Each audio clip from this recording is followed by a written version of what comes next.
नमस्कार विद्यार्थ्यांनो, आज आपण चला वृत्ते वापरूया या पाठाचा अभ्यास करणार आहोत. या पाठामध्ये अक्षवृत्ते आणि रेखावृत्ते यांचा वापर कशा पद्धतीनं करायचा, नकाशामध्ये का निश्चित स्थळी पोहोचण्यासाठी आपल्याला कशाची आवश्यकता आहे या बाबीचा या पाठात आपण अभ्यास करणार आहोत. प्रथमतः आपण समोर दिलेल्या गोलांचा अभ्यास करू. पृथ्वी गोल जो आहे त्याच्यामध्ये तुमच्या लक्षात येईल काही आडव्या काल्पनिक रेषा आहेत, या अशा पद्धतीनं दाखवलेल्या आहेत. तर या आडव्या काल्पनिक रेषांना आपण अक्षवृत्ते असं म्हणतो. तर अशाच पद्धतीच्या उभ्या काल्पनिक रेषा दिलेल्या आहेत, त्या उभ्या काल्पनिक रेषांना आपण रेखावृत्ते असं म्हणतो. म्हणजे हे आपण पाठीमागच्या व्हिडिओमध्ये शिकलेलो आहोत. आणखीन आपण अधिकची माहिती घेऊया. या ठिकाणी शून्य अक्षवृत्त आहे. हा जो शून्य अक्षवृत्त आहे तो पृथ्वीला दोन भागामध्ये त्याची विभागणी करतो. म्हणजेच या अक्षवृत्ताला विषुववृत्त असे म्हणतात. विषुववृत्त हे बृहत अक्षवृत्त म्हणून सुद्धा ओळखलं जातं, हे आपण लक्षात घेतलेलं आहे. तर आता या नकाशाच्या आधारे किंवा या पृथ्वी गोलच्या आधारे आपण काही माहिती समजून घेऊया. आता तुमच्या लक्षात आलेलं आहे की ह्या आडव्या काल्पनिक रेषांना काय म्हणतात? मग शबास, बरोबर आहे. काय म्हणतात? अक्षवृत्ते. आणि उभ्या काल्पनिक रेषांना काय म्हणायचं आहे? रेखावृत्ते असं म्हणायचं आहे. मग आता मला सांगा भाऊ, विषुववृत्त कोणकोणत्या खंडातून आणि महासागरातून जाते? आता ह्या ठिकाणी विषुववृत्त आहे पहा. मग कोणकोणत्या खंडातून म्हणजे या ठिकाणी तुम्हाला दक्षिण अमेरिका खंड दिसतोय. दक्षिण अमेरिका खंडाचा काही भाग विषुववृत्तामधून जातोय आणि त्यानंतर पुढे गेल्यानंतर आफ्रिका खंडाचा सुद्धा काही भाग विषुववृत्तामधून गेलेला दिसून येईल आणि पुढं आशिया खंडाचा काही भाग विषुववृत्तामधून गेलेला आढळून येईल.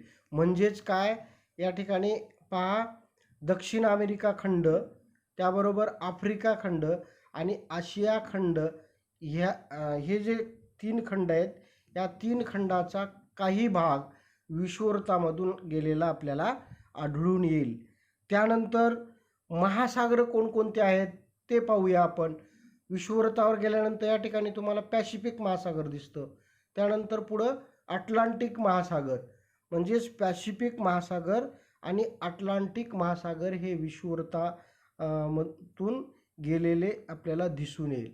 आता आणखीन एक महत्त्वाची गोष्ट या ठिकाणी समजून घ्या की विषुववृत्त आणि रेखावृत्त एका ठिकाणी, म्हणजे मूळ रेखावृत्त आणि विषुववृत्त ज्यावेळेस एका ठिकाणी येतात त्यावेळेस आपल्याला एक गोष्ट लक्षात येईल की त्यामुळं काय घडत असते पहा. तर हा आहे मूळ रेखावृत्त. या ठिकाणी काय केला, विषुववृत्ताची आपण मध्यातून रेष काढली आणि मूळ रेखावृत्त काढला. या ठिकाणी बरोबर गेल्यानंतर काय लक्षात येईल, तर ह्या विषुववृत्त आणि मूळ रेखावृत्तामुळं पृथ्वीचे 4 भाग झालेले तुम्हाला दिसून येतील. आपण हे जर समजून घेतले तर इकडच्या आपण हा जो भाग आहे याला आपण पूर्व गोलार्ध म्हणूया आणि पश्चिमेकडील भागाला पश्चिम गोलार्ध. त्याबरोबर अक्षवृत्ताच्या बाबतीमध्ये विचार करत असताना वरील जो भाग आहे या वरील भागाला आपण उत्तर गोलार्ध म्हणतोय आणि दक्षिणेकडचा जो भाग आहे या भागाला आपण दक्षिण गोलार्ध असं म्हणतो. म्हणजेच काय झालं, पृथ्वीवर मूळ रेखावृत्त आणि विषुववृत्ताला छेदणारा जो बिंदू आहे या बिंदूमुळं काय होतात, पृथ्वीचे 4 भाग निर्माण होतात, हे आपल्याला यावरून लक्षात येतं. आता या ठिकाणी दुसरा तुम्हाला एक गोष्ट समजून घ्यायची आहे की हे जे 4 गोलार्ध आहेत या 4ही गोलार्धातून जाणारे कोणते महासागर आहेत, तर ते सुद्धा तुमच्या लक्षात येईल की 4ही गोलार्धातून जाणारे जे महासागर आहेत ते पॅसिफिक महासागर आहे आणि अटलांटिक महासागर आहे. हे 2 महासागर 4ही गोलार्धामधून गेलेले आपल्याला आढळून येतील. अशा पद्धतीची माहिती आपण समजून घेतल्यानंतर तुम्हाला अक्षवृत्त आणि रेखावृत्त हे समजतील. त्यानंतर खंडांचा विचार केला तर दक्षिण अमेरिका खंड आणि आफ्रिका खंड, आशियाचा काही भाग, हे 3 खंड हे काय होतात, चारही गोलार्धामधून गेलेले आपल्याला आढळून येतील. चारही गोलार्धामध्ये चारही गोलार्धामध्ये फक्त काय लक्षात येईल तुम्हाला, विषुववृत्ताच्या जवळचा भाग म्हणजेच दक्षिण अमेरिका खंड, आफ्रिका खंड आणि आशिया खंड हे तिन्ही खंड चारही गोलार्धातून नाही, तर आफ्रिका खंड म्हणजेच ज्या ठिकाणी केंद्रबिंदू जुळला त्या केंद्रबिंदूपासून जे पृथ्वी गोलाचे 4 भाग आपण समजून घेतले त्या भागावर आफ्रिका खंड आहे. म्हणजेच काय झालं तर आफ्रिका खंड हा चारही गोलार्धामध्ये विस्तारलेला आहे. बाकी दक्षिण अमेरिका खंड हा उत्तर गोलार्ध आणि दक्षिण गोलार्धामध्ये आहे. आशिया खंडाचा काही भाग दक्षिण गोलार्धामध्ये आल्याचा तुम्हाला आढळून येईल. तर अशा पद्धतीनं ही माहिती आपल्याला समजून घेत असताना गोलार्धाचा उपयोग कशा प्रकारे होतो हे तुमच्या लक्षात आलं. मग आता आणखीन एक महत्त्वाची गोष्ट आहे पहा, की सर्व रेखावृत्ते कोणत्या 2 अक्षवृत्तावर एकत्र येतात. म्हणजे हे जे आपण दाखवलेलं अक्षवृत्त आहे, अक्षवृत्त म्हणजे आडव्या काल्पनिक रेषांना आपण अक्षवृत्त असं म्हटलं. म्हणजे हे अक्षवृत्त आणि रेखावृत्ते हे सर्व अक्षवृत्त आणि सर्व रेखावृत्त एकाच गोलार्धात कुठं येतात, तर एकदम वरच्या टोकावर जर आपण गेलो तर त्याला उत्तर ध्रुव म्हणतो. म्हणजे उत्तर ध्रुव आणि खाली म्हणजे दक्षिणेकडे दक्षिण ध्रुव, या 2 ध्रुवामध्ये म्हणजे 2 गोलार्धामध्ये सर्व रेखावृत्त एकत्रित आलेले तुम्हाला आढळून येतील. हे तुमच्या लक्षात आलं पाहिजे. सर्व रेखावृत्ते कोणत्या 2 अक्षवृत्तावर येतात मग लक्षात आलं का?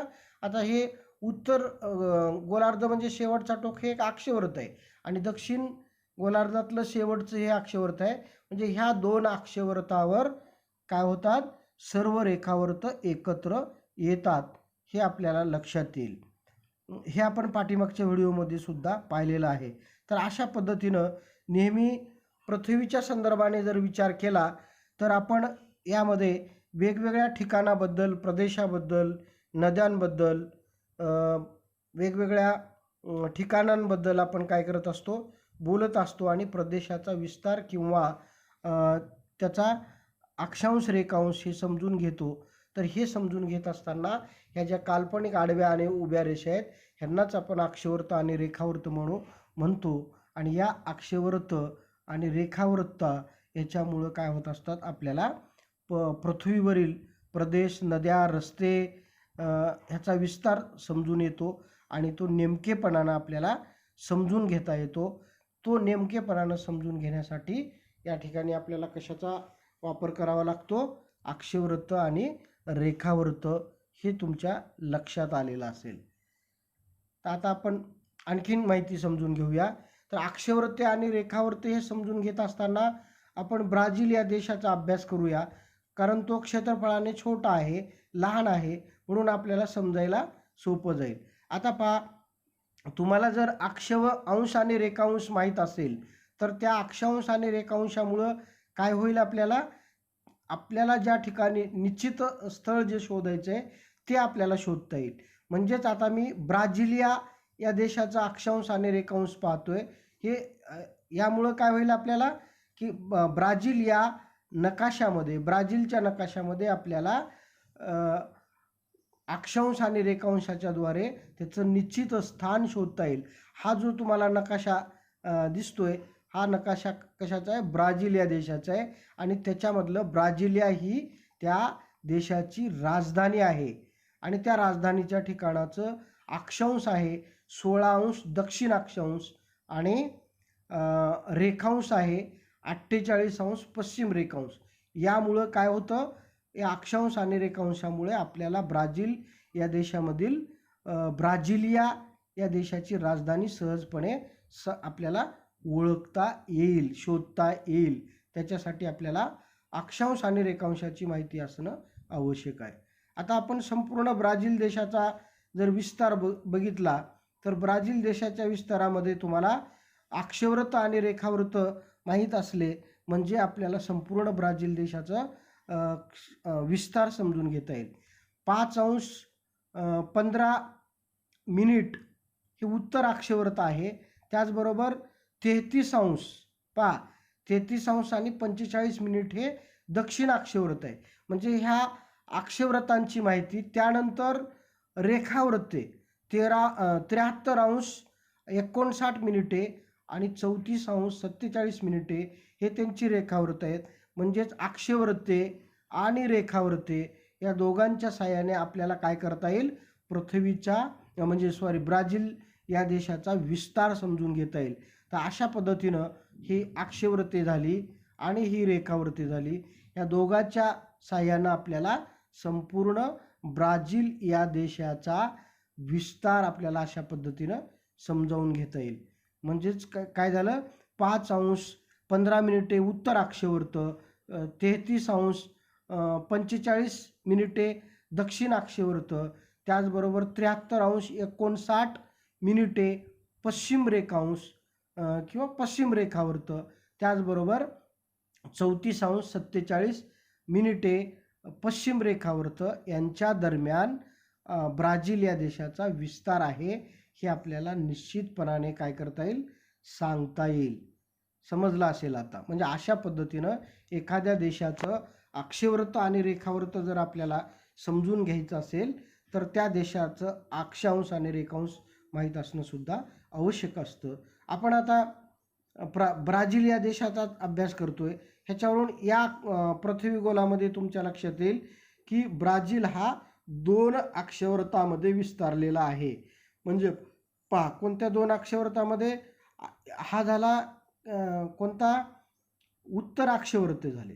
कारण का, विषुववृत्तापासून उत्तरेकडच्या भागाला आपण काय म्हटलेलं आहे, उत्तर अक्षवृत्त म्हटलंय.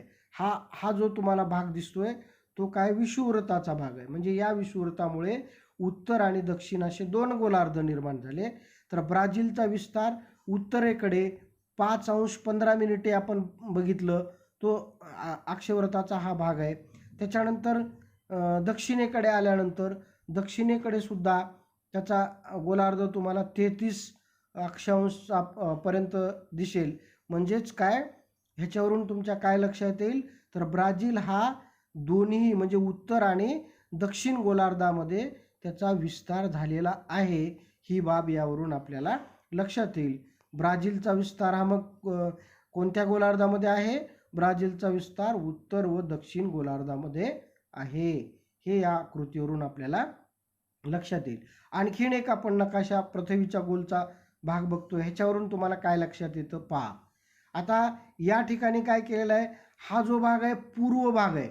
पूर्व भाग हा काळ्या रंगाने दाखवलेला आहे आणि पश्चिम भाग हा पूर्णतः पांढऱ्या रंगाने म्हणजे आपल्याला दिसेल अशा रंगाने दाखवलेला आहे. काय कारण असेल सांगा बरं पाहू. बरोबर आहे, म्हणजेच काय, ब्राझील या देशाचा पूर्व पश्चिम विस्तार हा फक्त पश्चिम गोलार्धामध्ये आहे, उत्तर गोलार्धामध्ये पूर्व गोलार्धामध्ये नाही. रेखावृत्तांचा आपण ज्यावेळेस अभ्यास करतो त्यावेळेस पूर्व गोलार्ध आणि पश्चिम गोलार्ध असं म्हणायचं आहे. आणि ज्यावेळेस आपण अक्षवृत्तांचा अभ्यास करतो त्यावेळेस उत्तर अक्षवृत्त आणि दक्षिण अक्षवृत्त असं म्हणायचं आहे. म्हणजेच ब्राझीलचा पूर्व पश्चिम विस्तार हा फक्त पश्चिम गोलार्धामध्ये आहे, हे लक्षात येईल. विषुववृत्तापासून 5° वर आणि 33° दक्षिणेकडे, म्हणजे 5° पूर्वेकडे, 5°15' आणि दक्षिणेकडे 33° दक्षिणेकडे, अशा पद्धतीनं ब्राझीलचा विस्तार झालेला आहे.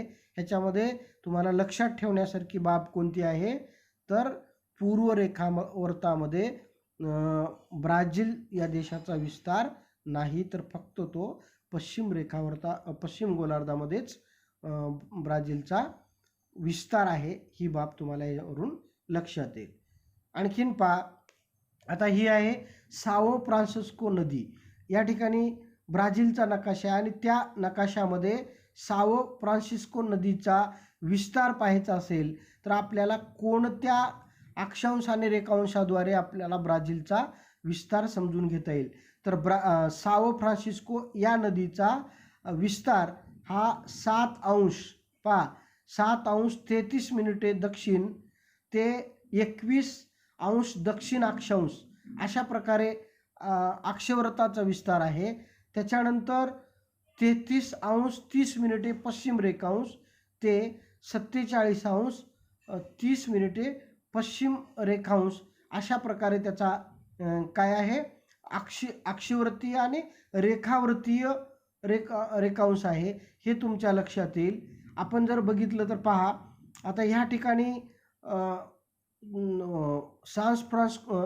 साओ फ्रान्सिस्को नदीचा उगम दिसतोय तुम्हाला आणि या ठिकाणून ती नदी कुठपर्यंत तिचा विस्तार आहे तर 21 अंश दक्षिण अक्षांश ते 47 अंश 30 मिनिटे पश्चिम रेखांशापर्यंत साओ नदीचा भाग तुम्हाला दिसतो. म्हणजे अशा पद्धतीनं ही जी साओ फ्रान्सिस्को नदी दिसते तर तिचा विस्तार अशा पद्धतीनं आहे. तो जर विस्तार तुम्ही अक्षांशामध्ये रेखांशामध्ये घेतला तर तो कसा आहे 7 अंश 30 मिनिटे ते 21 अंश दक्षिण अक्षांश म्हणजे दक्षिणेकडे ती 7 अंश 30 मिनिटे या अक्षवृत्ताच्या दरम्यान आहे. त्याचबरोबर रेखांशाच्या बाबतीमध्ये 36 अंश 30 मिनिटे पश्चिमेकडे तिचा रेखांश आहे. 36 ते 47 अंश 30 मिनिटे पश्चिम रेखांशाच्या दरम्यान साओ फ्रान्सिस्को ही नदी आहे. म्हणजेच आपल्याला अशा पद्धतीनं जर या अक्षांश आणि रेखांशाची माहिती असली किंवा आपल्याला अक्षांश आणि रेखांश माहीत असला तर त्या देशामधले निश्चित स्थळं पाहता येतात. आणखीन एका बेटाचा आपण या ठिकाणी विस्तार बघूया. महाराजा बेट. आता हा ब्राझीलचा नकाशा आहे आणि ब्राझील नकाशामध्ये या ठिकाणी ब्राझीलचा हा महाराजा बेट आहे. मग हा बेट आपल्याला कशा पद्धतीनं शोधता येईल तर आपल्याला उत्तर अक्षांश आणि रेखांश किंवा त्यातलं उत्तर दक्षिण अक्षांश आणि रेखांश माहीत असेल तर आपल्याला या देशाचा त्या बेटाचा विस्तार शोधता येईल.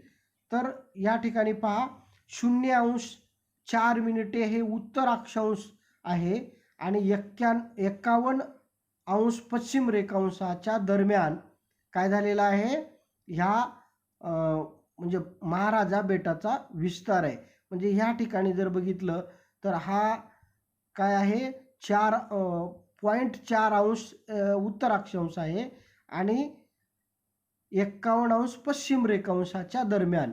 म्हणजे ह्या ठिकाणी हा महाराजा बेट तुम्हाला दिसून येईल मध्यभागी.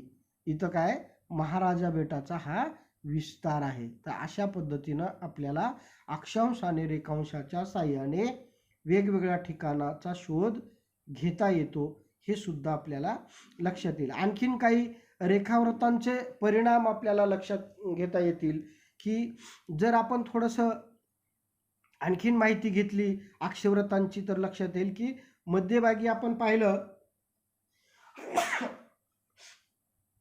तर हा काय आहे विषुववृत्त आहे. बघा हा विषुववृत्त आहे आणि विषुववृत्ताच्या उत्तरेकडे बरोबर 23.5 अंश अक्षवृत्तावर हा जो भाग दाखवलेला आहे तो कर्कवृत्ताचा भाग आहे आणि दक्षिणेकडे 23.5 अंश भागावर काय आहे हा मकरवृत्त आहे. पहा कर्कवृत्त आणि मकरवृत्त यांच्या दरम्यान काय परिणाम घडून येतो ते लक्ष इथं पहा. आता मूळ अक्षांश म्हणजे विषुववृत्तापासून बरोबर 23.5 अंश उत्तर अक्षवृत्त आणि 23.5 अंश दक्षिण अक्षवृत्तावर कर्कवृत्त आणि मकरवृत्त आहे. म्हणजेच कर्कवृत्त आणि मकरवृत्त यांच्या दरम्यान म्हणजे वर्षातून 2 दिवस सर्व ठिकाणी या कर्कवृत्त आणि मकरवृत्ताच्या मध्यभागात सर्व ठिकाणी सूर्यकिरण 2 दिवस कर्कवृत्त आणि मकरवृत्त या दरम्यान सूर्यकिरणं लंब रूपात पडतात हे आपल्या लक्षात आलेलं आहे पृथ्वीवर. मग आता इतरत्र म्हणजे कर्कवृत्त आणि मकरवृत्ताच्या दरम्यान फक्त वर्षातून 2 दिवस सूर्यकिरणं लंब रूपात पडतात. इतरत्र मात्र बाकीच्या पृथ्वीच्या भागावर इतरत्र ते सूर्यकिरण तिरप्या स्वरूपामध्ये पडतात. म्हणूनच पुढं आपण या 23.5 उत्तर अक्षवर्त 23.5 दक्षिण अक्षवर्ताच्या दरम्यानच्या भागाला उष्ण कटिबंधाचा पट्टा म्हटलेला आहे. ते आपण पुढं पाहणार आहोत. 23.5 उत्तर आणि 23.5 दक्षिण अक्षवर्ताच्या दरम्यान आहे, त्या ठिकाणी सूर्यकिरणं लंबरूपात पडतात. तर त्यापैकीच हा एक भाग आहे. हा जो पट्टा आहे कर्कवर्ताचा आहे. पृथ्वीच्या म्हणजे विषुववृत्ताच्या उत्तरेकडे 23.5 अक्षवर्तावरचा हा कर्कवर्ताचा पट्टा आपल्याला दिसून येईल. आणि हा एक अक्षवर्ताच्या 5 अक्षवर्तापैकी महत्त्वाचा अक्षवर्त म्हणून ओळखल्या जातं. आणि या कर्कवर्ताचं एक महत्त्वाचं वैशिष्ट्य आहे की 21 जून या दिवशी कर्कवर्तावर सूर्य हा बरोबर डोक्यावर येतो. म्हणजे वर्षातून 21 जून या दिवशी कर्कवर्तावर सूर्यकिरण कोणत्या स्थितीमध्ये असतो, तर सूर्य हा बरोबर डोक्यावर आलेला आपल्याला दिसून येतो. तर अशा पद्धतीनं आपण कर्कवर्त, मकरवर्त आणि विषुववृत्ताविषयीची माहिती घेतली. कर्कवर्ताविषयी सांगितलं की तुम्हाला 23.5 उत्तर अक्षवर्ताचा दरम्यानचा जो पट्टा आहे त्यालाच आपण विषुववृत्त असं म्हटलेलं आहे. त्याच्यानंतर आता पहा, या ठिकाणी उष्ण कटिबंधाचा पट्टा दाखवलेला आहे. म्हणजेच काय की हा 23.5 उत्तर अक्षवर्त म्हणजेच कर्कवर्त आणि 23.5 दक्षिण अक्षवर्त म्हणजे मकरवर्त. कर्कवर्त आणि मकरवर्ताचा मधला जो पट्टा आहे या पट्ट्याला आपण काय म्हटलेलं आहे, उष्ण कटिबंधाचा पट्टा. आता इथं उष्ण कटिबंध का निर्माण झालं किंवा याला उष्ण कटिबंधाचा पट्टा का म्हणायचा, तर कोण उत्तर सांगेल सांगा. हा, शाबास, बरोबर आहे.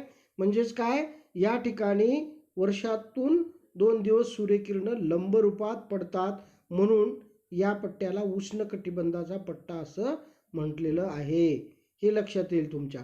तर अशा पद्धतीनं जसं आपण आता कर्कवर्त, अक्षवर्त, आपलं कर्कवर्त, मकरवर्त, विषुववर्त यांच्याविषयी माहिती घेतली, तशाच पद्धतीनं आणखीन 2 महत्त्वाचे अक्षवर्त आहेत. ते आहेत 66.5 उत्तर अक्षवर्त आणि 66.5 दक्षिण अक्षवर्त. हे जे पट्टे आहेत ह्या पट्ट्याचं सुद्धा महत्त्व विशेष आहे. याचं कारण तर वर्षामध्ये 66.5 उत्तर ते 66.5 दक्षिण अक्षवर्ताच्या दरम्यान वर्षभरामध्ये 24 तासाच्या कालमर्यादेमध्ये दिवस व रात्र होत असतात. म्हणजेच कशा प्रकारे होतात पहा, या ठिकाणी 12 तासाचा दिवस असतो आणि 12 तासाची रात्र असते. तर या आकृतीवरून आपल्याला सहज लक्षात येईल की ह्या 66.5 उत्तर आणि 66.5 दक्षिण अक्षवर्ताच्या दरम्यानची जी स्थिती आहे 24 तासाच्या कालमर्यादेमध्येच असते, समसमान असते, हे आपल्याला याच्यावरून लक्षात येईल. तर अशा पद्धतीनं मग जे आपण 66.5 उत्तर अक्षवर्त म्हटलं, त्या 66.5 उत्तर अक्षवर्तालाच आर्क्टिक वर्त असं म्हणतात. आणि त्या आर्क्टिक वर्तापाशीच महासागर असल्यामुळं त्या महासागराला सुद्धा आर्क्टिक महासागर म्हणून ओळखल्या जातं. पृथ्वीच्या उत्तर गोलार्धात आणि दक्षिण गोलार्धामध्ये 66.5 अक्षवर्तावर 2 महासागरे आहेत. त्यापैकी 66.5 उत्तर अक्षवर्तावरचा जो महासागर आहे त्या महासागराला आर्क्टिक महासागर आणि ते जे वृत्त आहे त्याला उत्तरेकडील 66.5 या अक्षवर्ताला आर्क्टिक वर्त असं म्हटलं जातं. त्याच्यानंतर बरोबर दक्षिणेकडे 66.5 अक्षवर्तावर आल्यानंतर त्याला अंटार्क्टिक वृत्त असं म्हटलं जातं. आणि त्या ठिकाणी सुद्धा एक महासागर आहे, ह्या महासागराला अंटार्क्टिक महासागर असं म्हणतात. म्हणजेच दक्षिणेकडील 66.5 दक्षिण अक्षवर्ताला अंटार्क्टिक वृत्त असं म्हणतात. आणि ह्या ठिकाणी जो महासागर आहे त्याला काय म्हटलं जातं, अंटार्क्टिक महासागर. तर अशा पद्धतीनं आपण ह्या अक्षवर्तांची माहिती घेतली. विषुववृत्त हा बरोबर मध्याला, हे आपण समजून घेतलं. त्यानंतर विषुववृत्ताच्या 23.5 दक्षिण उत्तर उत्तर अक्षवृत्तावर कर्कवृत्त आणि मकरवृत्त आहे. त्यानंतर 66.5 अक्षवृत्तावर आर्क्टिक वृत्त आणि अंटार्क्टिक वृत्त आहेत. हे वृत्तसुद्धा 5 प्रमुख वृत्तापैकी वृत्त आहेत, हे आपल्या लक्षात येईल. अशा पद्धतीनं आपल्याला अक्षवृत्तांची ओळख झाली, हे आपण समजून घेतलं. आता शेवटी एक तुम्हाला म्हणजे माहीत असणं आवश्यक आहे की आपल्या जगामध्ये जे क्षेत्रफळाच्या दृष्टीनं अनेक मोठे देश आहेत, परंतु असा सुद्धा एक देश आहे की त्याच्यामध्ये अतिशय छोटा विस्तार आहे, त्याला व्हॅटिकन सिटी असं म्हणतात. ही जी व्हॅटिकन सिटी आहे, ही व्हॅटिकन सिटी एक शहर नसून एका देशाचं नाव आहे आणि हा देश जगामध्ये सर्वात लहान देश म्हणून ओळखल्या जातं. ह्याचं जर अक्षांशीय आणि एकूण क्षेत्रफळ जर बघितलं तर या देशाचं क्षेत्रफळ आहे 0.44 चौरस किलोमीटर एवढं त्याचं क्षेत्रफळ आहे. म्हणजे अतिशय कमी क्षेत्रफळ आहे. आपल्या देशातल्या एखाद्या छोट्या शहरापेक्षाही लहान असलेलं हा क्षेत्रफळ आहे. व्हॅटिकन सिटीच्या विस्तारामधील अंश आणि मिनिटामध्ये फरक दिसत नाही, कारण तो अतिशय कमी प्रमाणात आहे. म्हणजे फक्त तुम्हाला सेकंदामध्ये मात्र थोडासा फरक दिसून येईल. तर अशा पद्धतीनं हा जो व्हॅटिकन सिटी नावाचा देश आहे, तो इटलीच्या बाजूला असलेला अतिशय हा छोटासा एक देश आहे. हे जगाच्या नकाशामध्ये आपण बघू शकतो. तो इटली या देशाचा शेजारी राष्ट्र म्हणून त्याला ओळखलं जातं. तर अशा पद्धतीनं आपण या पाठामध्ये जगाच्या नकाशामध्ये किंवा भारताच्या नकाशामध्ये आपल्याला एखादं ठिकाण जर निश्चित शोधायचं असेल तर ते ठिकाण कसं शोधायचं आणि त्याच्यासाठी कशाची आवश्यकता असते हे आपण शिकलो. लक्षात आलं असेल सगळ्यांच्या. कशाची आवश्यकता आहे मग? बरोबर आहे, अक्षवृत्त, रेखावृत्त ही माहीत असणं आणि ती पूर्व रेखावृत्त, पश्चिम रेखावृत्त, उत्तर अक्षवृत्त आणि दक्षिण अक्षवृत्त या गोष्टी जर आपल्याला माहीत झाल्या तर नकाशामध्ये आपण आपल्याला हवं असलेल्या निश्चित ठिकाणापर्यंत जाऊ शकतो. तिथली माहिती आपण नकाशाच्या द्वारे शोधू शकतो. अशा पद्धतीनं आपण नकाशाची मैत्री करून अक्षवृत्त आणि रेखावृत्त जर चांगल्या प्रकारे अभ्यासले, समजून घेतले तर तुम्हाला जगातल्या कुठल्याही ठिकाणावर म्हणजे सहजपणे तिथली माहिती तुम्हाला घेता येते किंवा अक्षवृत्ताच्या साहाय्यानं ते ठिकाण आपल्याला शोधता येतं. हे आपल्याला ह्या सगळ्या नकाशावरील माहितीवरून किंवा आत्तापर्यंत आपण घेतलेल्या अक्षवृत्त, रेखावृत्त, कर्कवृत्त, मकरवृत्त, विषुवृत्त या सगळ्या बाबीच्या अभ्यासावरून तुमच्या सहज लक्षात येईल. आता तुम्हाला लक्षात आलं असेल तर तुम्ही सुद्धा काय करा की एखादा नकाशा घेऊन आपल्याला दिलेल्या उदाहरणाप्रमाणे, जसं आपण ब्राझील या देशाचा उदाहरण घेऊन अभ्यास केला, अक्षवृत्त आणि रेखावृत्त कसे वापरावे हे समजून घेतलं, त्या पद्धतीने तुम्ही सुद्धा पाठ्यपुस्तकामध्ये दिलेल्या अक्षांश आणि रेखांशाचा शोध आपल्या देशाचा नकाशा किंवा जगाचा नकाशा घेऊन करू शकता. म्हणजे तुम्हाला पण समजेल. या उपर तुम्हाला काही गोष्टी लक्षात नाही आल्या तर त्या नक्की विचारा, तुम्हाला त्या गोष्टीचं निरसन केलं जाईल. आजच्या पुरता आपण या व्हिडिओमध्ये इथं थांबूया. पुढील पाठासाठी पुढील व्हिडिओ पाहूया. धन्यवाद.